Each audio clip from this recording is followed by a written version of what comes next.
اگر آپ سے کوئی اپنا بیٹا مانگے، آپ سے کوئی اپنا بیٹا مانگے کہ یار ہمیں اپنا بیٹا دے دو ہمیشہ ہمیشہ کے لیے، آپ دے سکتے ہو؟ دے سکتے ہو؟ نہیں دے سکتے ہو۔ بیٹا بیمار ہو جاتا ہے نا، کچھ ہو جاتا ہے، چاہے ہمیں گھر بیچنا پڑے لیکن پورا روپیہ پیسہ لگا دیتے ہو۔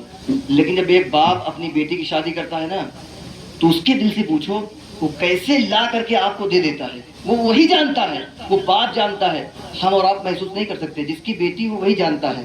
لیکن ہمارے یہاں کیا ہوتا ہے معلوم ہے؟ بیٹی بھی دیتا ہے، دہیج بھی دیتا ہے، بیٹی بھی دیتا ہے اور دہیج بھی لا کے دیتا ہے۔ دہیج پہ شادی نہ کرو۔ جو انسان دہیج پر شادی کرتا ہے، مال اور دولت کی بنیاد پر شادی کرتا ہے، حضور علیہ الصلوۃ والسلام فرماتے ہیں جو کسی لڑکی سے کسی عورت سے مال کی بنیاد پر اگر نکاح کرتا ہے تو حضور فرماتے ہیں اللہ اس پر غربت مسلط کر دیتا ہے، غریبی مسلط کر دیتا ہے۔ تو ہمیں اور آپ کو چاہیے کہ مال اور دولت کی بنیاد پر شادی نہ کریں، بلکہ حضور علیہ الصلوۃ والسلام کی جو سنت ہے وہ سنت سمجھ کر ہم سے نکاح کریں۔ لڑکی والوں پر اسلام میں کچھ ہے ہی نہیں، یقین جانیں، لڑکی والوں پہ کچھ نہیں ہے۔ ولیمہ کس کو کرنا ہے؟ ولیمہ کس پہ ہے؟ لڑکوں پر۔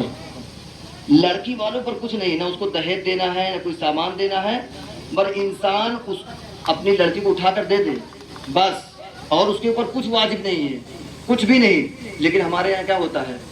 باراتی لوگ، آپ بتائیں، بور تو نہیں ہو رہے ہیں؟ میں کوئی ایسی تقریر نہیں کر رہا ہوں، بس سمجھانے کے لیے بات بول رہا ہوں۔ لوگ بارات میں جاتے ہیں کہ نہیں؟ 150 200 300 500 لوگ جاتے ہیں۔ لڑکی والے کھانا تمام طرح کے ڈشیں پکا کر رکھ دیتے ہیں، کھانے کا انتظام کر دیتے ہیں، لیکن جب وہاں پہ لوگ کھانے کے لیے بیٹھتے ہیں نا، آپ پوچھیں، آپ خود جانتے ہوں گے کہ کس طریقے سے لوگ ٹوٹ پڑتے ہیں، کس طریقے سے لوگ کھاتے ہیں۔ آدھا کھانا خراب کرتے ہیں، آدھا کھانا کھاتے ہیں۔ گوشت، ہڈی میں جو گوشت لگا رہتا ہے اس کو بھی چھوڑ دیتے ہیں، اور جب اپنے گھر پہ کھانا پکتا ہے نا تو ہڈی تک صاف کر دیتے ہیں، بتائیں، ہڈی تک صاف کر دیتے ہیں۔ لیکن جب کسی کی شادی میں جاتے ہیں تو وہاں کیا کرتے ہیں؟ آدھا کھاتے ہیں، آدھا خراب کرتے ہیں۔ ایسا نہ کیا کریں، بلکہ جہاں بھی جائیں تو اپنا کھانا سمجھ کے کھائیں۔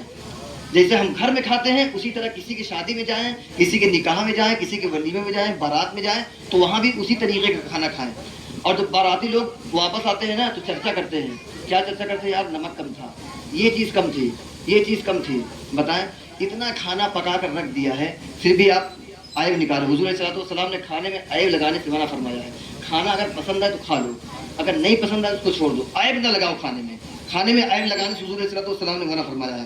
تو ان سب باتوں کا خیال کیا کریں۔ جب شادیوں میں جائیں تو حضور علیہ السلام کی سنت پر عمل کرنے کی کوشش کریں، اور نکاح میں کبھی یہ خواہش نہ ہو، کچھ لوگ مانگتے نہیں لیکن دل میں یہ رہتا ہے کہ سامنے والا کچھ نہ کچھ تو دے گا، کچھ نہ کچھ تو دے گا، یہ خواہش رہتی ہے۔ دل میں یہ خیال بھی نہیں رہنا چاہیے۔ کہتے ہیں ہم زبان سے نہیں مانگتے ہیں لیکن دل میں خواہش رہتی ہے یہ دے گا، وہ دے گا، وہ دے گا، وہ دے گا۔ یہ ساری چیزیں چھوڑ دیجیے، بس یہ خیال رکھیے کہ کسی کی بیٹی لا رہے ہیں، عزت سے لائیں، عزت سے اس کو گھر میں رکھیں۔ آخری بات، اب بہت بڑی پوائنٹ والی بات ہے۔ انسان نکاح سے پہلے معلوم کیا دیکھتا ہے؟ مال دیکھتا ہے کہ نہیں؟